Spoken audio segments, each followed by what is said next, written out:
وزیر دفاع خواجہ آصف نے واضح کیا ہے کہ بانی پی ٹی آئی کو بنی گالہ منتقل کرنے کی کوئی پیشکش نہیں کی گئی۔ پی ٹی آئی کے دعوے میں کوئی صداقت نہیں۔ سیالکوٹ میں تقریب سے خطاب کرتے ہوئے کہا کہ کوشش ہے کسی طرح بھی سیاسی استحکام آئے۔ وزیر دفاع نے پی آئی اے کی یورپ کے لیے پروازوں کی بحالی پر خوشی کا اظہار کیا۔ باقی یہ باتیں کرتے ہیں جی کہ ہمیں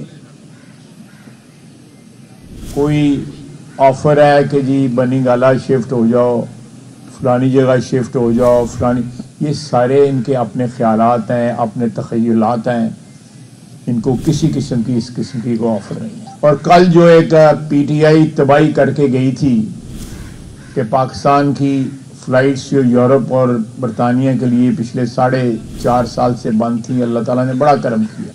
19 ڈیسٹینیشنز جو ہیں وہ یورپ میں، اس کے بعد برطانیہ میں انشاءاللہ تعالیٰ اسی جو آنے والے مہینے میں فروری میں جو ہے اس کا بھی اجراء ہوگا۔